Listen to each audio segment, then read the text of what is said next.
thought another interesting point made was Jess Minter had commented that he has a working relationship, good relationship with Mike Macdonald. Therefore, it wasn't just, okay, we're going to take that defense and we can look at the film and we understand what a 4-2-5 is, or a 4-3 or 3-4. Therefore, we can just duplicate it. But there's a lot of nuances to it.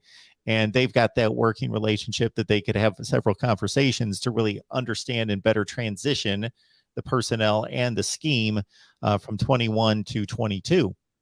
Yeah, and he mentioned that he had a relationship with Mike Macdonald before he came to Michigan, and he said that he still talked to him a lot actually now. So I think that helps with the transition as well. So it's not just something brand new. Jesse Minter's not coming into something brand new. They're all working together. Obviously, with Jim Harbaugh and John Harbaugh, I'm sure they speak a lot too.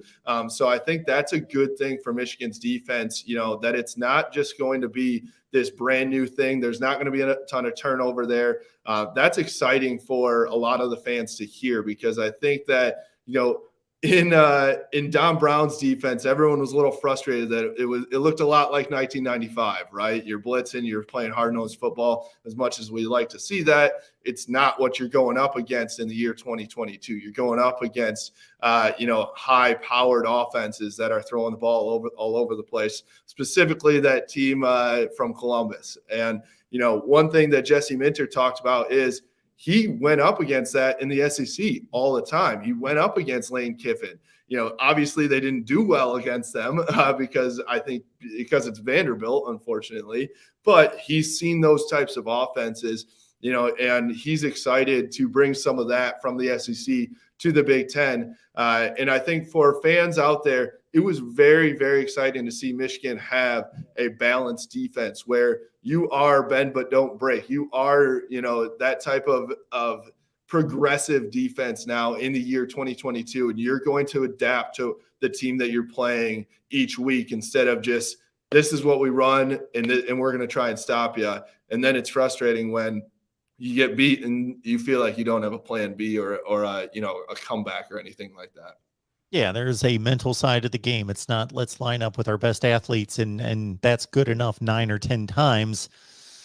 You got to try to win the other 2 or 3. And sometimes the difference is that much. And that might be a scheme, a matchup, something you're throwing them that they've never seen before. Those kind of abilities to adapt from opponent to opponent. No doubt about that. Just one thing. Real quick, too, one more thing. I think, one thing that Jesse Minter and Steve Clinkscale both mentioned, one issue that this defense had last year was tempo. They trying to get on and off the field. They got caught multiple times in that Michigan State game and in some other games. And he mentioned that, when you're talking about the mental game and those calls and things like that, he mentioned that was one thing that they're trying to improve on.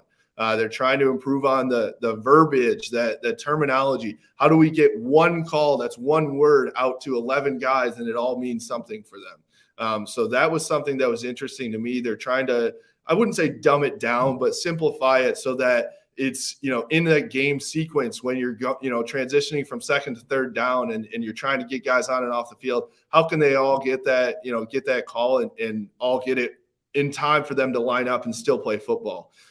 Instead of it being so much going on. So that part was interesting to me when you're talking about terminology and mental and the coaching side of it.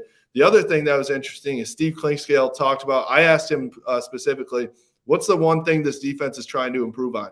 He said takeaways. He said there were a lot of times where we had a takeaway in our hands or right there, couldn't get it. If they could get those takeaways, that they would be able to change the game. So this defense, they're coming in. He actually specifically mentioned going after recruits that already are focused on ripping the ball out and getting interceptions and that type of stuff, because he said, if you can do that at the high school level, then when the game speeds up and you're doing so much, that's already a natural thing for you when you get to the college and the NFL level. So it's going to be something that'll stick with you throughout your career.